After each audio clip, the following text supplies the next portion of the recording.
And welcome back. Hour 2 of Hannity as we're broadcasting live from the Quicken Loans Arena. We're in Cleveland, Ohio, the third night of the RNC. Now, of course, is coming up tomorrow, Donald Trump's big speech. Ivanka Trump will be introducing her father ahead of this highly anticipated keynote speech as the official Republican nominee. Earlier tonight, I had a chance to speak with Ivanka about this campaign. Let's take a look. Ivanka, great to see you. Good to see you. All right, so I've known you all these years. This is the first time I get to sit down and interview with you. I'm excited to be here. I get very jealous seeing my brothers on all the time, so I had to tell them I was coming on tonight. Well, listen, you come up last. Tiffany spoke, Don spoke, Eric spoke. Now you're last. Little pressure? Did they raise the bar high? Don just hit it out of the park, and Eric is unbelievable, and Tiffany so articulate. I know that at 22 I could not talk in front of an arena filled with thousands of people, knowing millions were watching at home. So I am in awe. And Melania, I mean, her poise and grace and how well she articulated herself and the sentiment of what she said, it was amazing. So it's a family affair. You know, I've known your father, interviewed your dad, and he would always walk me around and say hello to all of you, your brothers and you. And did you ever imagine all of this? Did you ever think he would do this? It's hard to imagine this experience. So it has been unbelievable and just an incredible journey, and we've all learned so much and discovered so much about this country. It's been amazing. One of the most remarkable parts about this experience for me is really traveling around the country with my father, meeting people from all walks of life, from all parts of our great nation, and sort of hearing what's on their mind, seeing their excitement and their passion and their optimism. When you saw the crowds. Message, and also learning what their concerns are. So it really is a mind-expanding experience. There's no other way to have it. You can't really describe it. I've been to every city. I've had that same experience, and it really is, until you do it, it's incredible, because the people of this country, I agree with you, are so great. And there's such love, and there's such passion, and there's such optimism for what this country has the potential to be under the right leadership. I agree. When he came down the elevator on day one, were you thinking about winning? Were you thinking about a Republican convention? Were you thinking about him really being president? Did you think, yeah, I think he's going to win. He's going up against seasoned governors, ex-governors, senators, you know, some of the top Republicans in the country? So I think when he was coming down the escalator, I was just happy that I was just happy that my introduction was done, because I was very nervous. So after adjusting to that, I think really in some ways being naive as to what we were in store for over the months to come was a bit of a blessing, because we really just digested everything real time and just were in the moment and enjoyed the experience. So you weren't thinking ahead? Well, I will say, though, that I've never seen my father put his mind towards accomplishing a goal and really be focused on it and not get there. So in retrospect, I'm actually not surprised by the incredible success he had.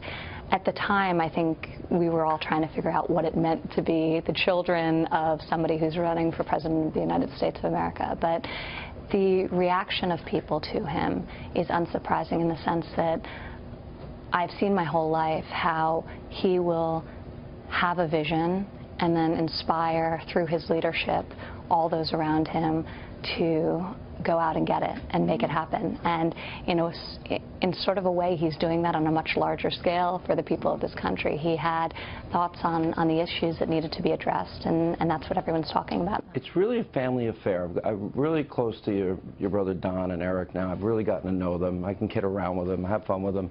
But it's collaborative. You guys are very active and involved. You express your opinions. He seeks out your counsel. But then at the end of the day, as Don says, it's his call. Yeah.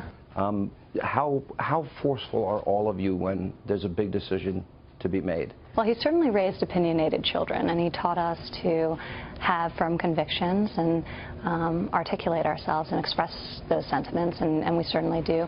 We have a unique perspective in that obviously we have a very close, loving relationship as a family, but we've also worked alongside of him for over a decade as his top executives at our family business. So we really understand each other, and we know how we know how we operate and how we think as a group, so we always express our opinion. But I think the way my father processes information is he asks a lot of people what their thoughts are, and he internalizes it, he thinks about it, and ultimately he comes to his own conclusion. But he's an unbelievable listener, and he really appreciates candor. Even when people don't agree with him, he appreciates. I like to be very blunt. No, you know this about him. I know that. And he appreciates. He wants bluntness. He wants tell me what you really think. He's very interesting that way. He'll take it or leave it in terms of the advice, but he appreciates people who aren't afraid. I don't know if you know this, but having interviewed your brothers a lot on radio and TV, both of them say that you were treated a lot better than they were, and that they were, well, that's what they say, that your dad was easier on you. Is that fair? I don't know. I think they're trying to hold that over my head a little bit. No, I think I was a little bit of a daddy's girl, but I think all of us, we're an unbelievably close family. And you see that now. Yeah, so. Well, you haven't. But they have ribbed me about that for a few decades.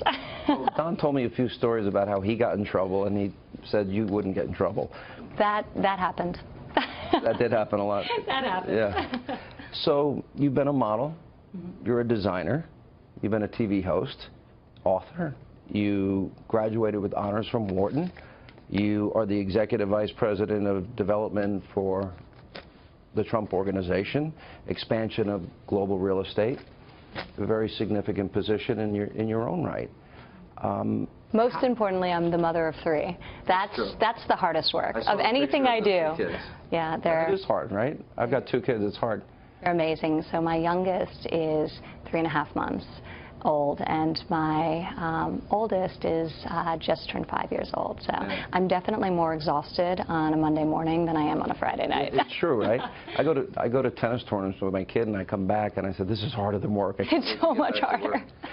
The Boston Herald had an article. It said that you are the key to softening your father's image, and that the kids are the key to, but more specifically you. You've read those things before. Is there a misperception about your dad? Because I think people don't see his warmth and his compassion, and he has tremendous warmth and tremendous compassion, and he just tends to show those sides of himself in more intimate settings, and he's a very private person in that regard. So for me, it's much easier for me to express all the amazing things about him as a person, as a father, and he's probably more reserved in terms of expressing those things himself. I one time was in your dad's office and we were talking about Twitter, and I expressed a strong opinion, and you jumped right in. You had strong opinions about it. We were just talking generally about social media, and it seems like there's no hesitation to really tell him how you feel. You really just lay it out on the line. That's true. And he does the same to me, so. You said your father, this is interesting because everything in politics is broken down demographically. So you have the black vote, the Hispanic vote, the Asian vote, the millennial vote, women, men, and you said that your father lives gender equality. That's an interesting line. What did you mean by that? He does, because my father doesn't think in terms of demographic. He thinks in terms of the person. So when he meets somebody, he thinks about, are they capable? Do they have drive? Do they have passion? Do they have vision? He looks for the same quality in everyone. So it's completely irrelevant to someone what their gender is. And I know that obviously from personal experience, the way he raised me alongside of my brothers, he never differentiated. He never suggested that the boys go out with him on the weekends to construction sites and, you know, I go hang out with mom at the department store. You know, that he never played into stereotypes. So, you know, as long as we were interested, he always wanted us to be around. So I grew up walking construction jobs by his side.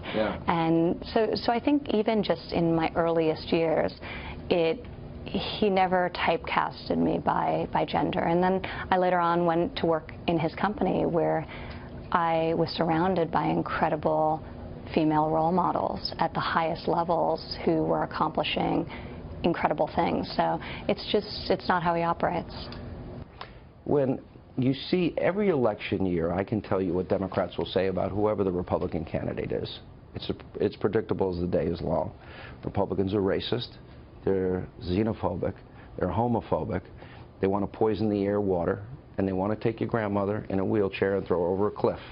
Those ads will come. Is it hard and painful to hear these things that have been said and will be said about your father? It is very difficult, absolutely. The negative advertisement, the spin, but I take comfort in the fact that I know my father. So there's no question for me, which in some ways makes it harder, because so much of what's out there that's negative is fiction. But, you know, at least I know in my heart the man, and so that helps. Your brother Donnie once said to me that he wasn't born with a silver spoon in his mouth. I mean, you graduated with honors from Wharton. You have multiple businesses that you've started that are successful in and of their own right. And he said there was no option, that he insisted on doing your best in school, doing your best in business.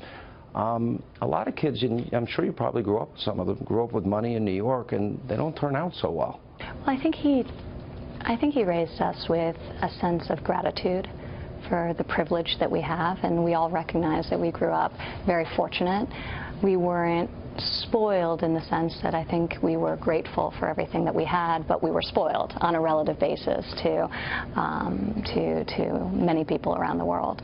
So I think he taught us to be very grateful, and I think he taught us not to be entitled. And I think that's a key thing. I think so many people I know, there's a sense of entitlement to have what their parents had earned.